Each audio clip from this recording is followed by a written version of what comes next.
जरा सोचिए, एक नया शहर, एक नई शुरुआत, लेकिन जिस घर को आप अपना सुरक्षित ठिकाना मान रहे हो, वही रातों की नींद उड़ा दे तो? आज के इस एक्सप्लेनर में हम एक ऐसी सच्ची घटना को डिकोड करने वाले हैं जो किसी हॉरर फिल्म की स्क्रिप्ट नहीं है।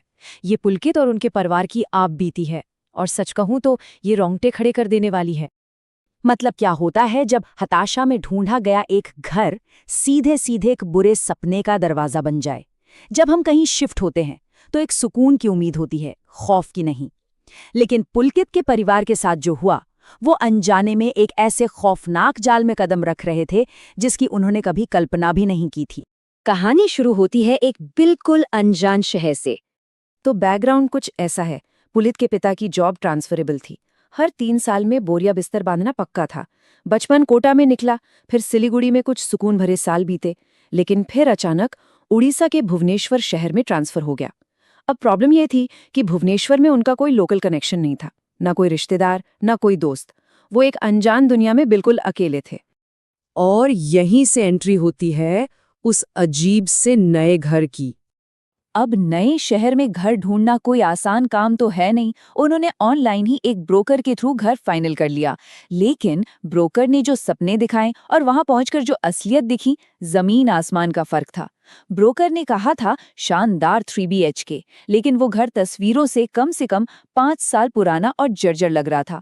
कहा गया था कि साफ और रेडी है, लेकिन ऊपर की मंजिलें पूरी तरह लॉक थीं, कचरे से अटी पड़ी थीं और वहां से एक ऐसी अजीब सड़न वाली बदबू आ रही थी जिसे सच में बर्दाश्त करना मुश्किल था। लेकिन ब्रोकर भी बहुत शातिर था। जब पुलकित की मां ने उस खंडर जैसी ऊपरी मंजिल और अजीब सी बदबू को लेकर सवाल किए तो उसने बड़ी चालाकी से बात घुमा दी। कहने लगा, अरे आपको तो अंदर रहना है ना, देखिए अंदर से फ्लैट कितना अच्छा है। और सच कहूं तो थके हारे परिवार के पास उस वक्त कोई और ऑप्शन भी नहीं था। उन्होंने ब्रोकर की बात मान ली और ग्राउंड फ्लोर पर शिफ्ट हो गए। लेकिन फिर सूरज ढला और शुरू हुई असली दहशत। खौफ अचानक से नहीं आया, इसने धीरे धीरे अपनी जगह बनाई। पहले ही दिन उस बंद पहली मंजिल के पास एक बहुत बड़ा, बुरी तरह से नोचा हुआ मरा चूहा मिला। अजीब था, पर इग्नोर कर दिया गया। लेकिन पहली रात बाथरूम की छत के ठीक ऊपर से भारी कदमों की आवाज आने लगी। धम धम धम। दूसरी रात तक ये आवाजें दौड़ने में बदल गईं। ऐसा लग रहा था मानो कोई भारी चीज छत पर बेतहाशा दौड़ रही है। और अगले दिन एक और मरा हुआ चूहा। अब इंसान का दिमाग कैसे काम करता है, वो डर में भी लॉजिक ढूंढता है। पुलकित के पिता ने भी वही किया। उन्होंने सोचा, अरे कोई आवारा कुत्ता ऊपर घुस गया होगा जो चूहों का शिकार कर रहा है। बस इसी सोच के साथ उन्होंने एक फैब्रिकेटर बुलाया और सीढ़ियों पर एक लोहे का गेट लगवाकर उस पर एक बड़ा सा ताला जड़ दिया। लगा कि चलो प्रॉब्लम सॉल्व। लेकिन लॉजिक फेल हो गया। अगले ही दिन वो भयानक सड़ांध फिर लौट आई, और इस बार उस नए बंद किए गए लोहे के गेट के ठीक बाहर एक या दो नहीं, पूरे 6 मरे हुए चूहे पड़े थे। और फिर जो हुआ उसने सबके होश उड़ा दिए।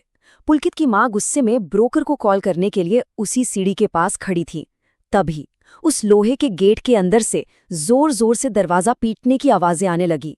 जरा ध्यान दीजिए, बाहर एक बड़ा सा ताला लटका था, मंजिल पूरी तरह खाली और बंद थी। तो फिर अंदर से वो दरवाजा कौन पीट रहा था? इसके बाद तो चीजें और डरावनी होती गईं। अगले कुछ दिनों में उस बंद दरवाजे के बाहर अजीब अजीब अनुष्ठान जैसी चीजें मिलने लगी। मरे हुए चूहों के साथ साथ नींबू मिर्च और पूरी तरह से सड़े हुए नारियल, साथ ही वो बदबू जो कभी नहीं गई। ये सब देखकर पिता समझ गए कि दाल में कुछ काला है, नहीं बल्कि पूरी दाल ही काली है। और उन्होंने चुपचाप वहां से निकलने के लिए एक नया घर खोजना शुरू कर दिया। पर मुसीबत यहीं खत्म नहीं हुई। एक रात वो बिल्कुल अकेले रह गए। हुआ यूं कि माता पिता को एक शादी के लिए बाहर जाना पड़ा और 18 साल के पुलकित और उनकी बहन भावना घर में अकेले थे। आधी रात का वक्त अचानक से पूरे इलाके की बिजली कट गई। वहां का ऑटोमेटिक बैकअप जनरेटर जो कभी फेल नहीं होता था, उस खौफनाक रात वो भी चालू नहीं हुआ। पूरा घर एकदम घोटू डरावने अंधेरे में डूब गया। अंधेरे में दोनों भाई बहन सहमे हुए बैठे थे। तभी उनके सिर के ठीक ऊपर उसी खाली मंजिल से एक अजीब सी लयबद्ध आवाज गूंजने लगी। धम धम धम। कोई वहां भारी कदमों से नाच रहा था। सोचिए, उस घुप अंधेरे में उस खाली मंजिल पर आखिर कौन नाच रहा था? और फिर आया वो सबसे भयानक पल। सबसे ऊपरी मंजिल का खौफ। पुलकित को लगा कि खुद को बचाने के लिए उन्हें चेक करना चाहिए। जब वो दोनों दबे पांव सीढ़ियों से ऊपर पहुंचे तो उनके पैरों तले जमीन खिसक गई।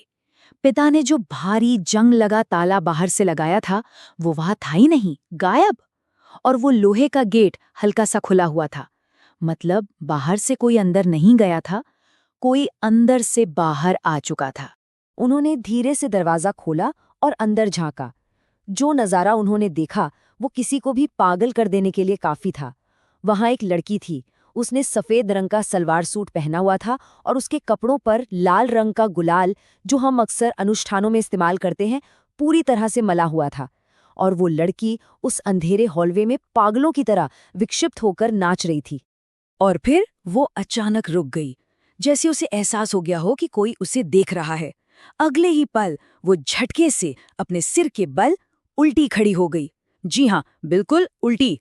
और उसी उल्टी हालत में उसने सीधे पुलकित और भावना की आंखों में देखा। वो नज़ारा इतना भयानक था कि दोनों की चीख निकल गई और वो बेतहाशा नीचे की तरफ भागे। नीचे आकर उन्होंने खुद को सीधे पूजा घर में बंद कर लिया। वो दहशत से इतने सुन्न हो गए थे कि शरीर काम ही नहीं कर रहा था। बस एक दूसरे का हाथ कसकर पकड़े, कांपते हुए पूरी रात हनुमान चालीसा का पाठ करते रहे। डर इतना हावी था कि सुबह होने तक वो अपने माता पिता को एक फोन तक डायल नहीं कर पाए। सुबह होने पर जो खौफनाक सच्चाई सामने आई, माता पिता के आते ही परिवार ने एक सेकंड भी बर्बाद नहीं किया और तुरंत उस घर को खाली कर दिया। वो सेफली दूसरी जगह शिफ्ट हो गए। शारीरिक रूप से तो वो बच गए, लेकिन उस रात का खौफ, वो सदमा आज भी भावना को डराता है।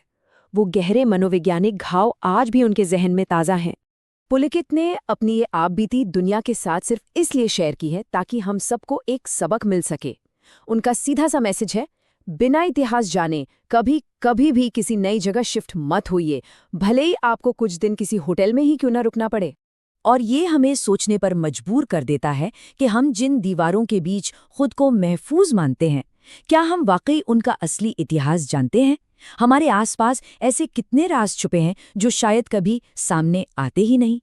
इस डरावने लेकिन बेहद अहम एक्सप्लेनर में हमारे साथ जुड़ने के लिए शुक्रिया। सुरक्षित रहिए और हमेशा सतर्क रहिए।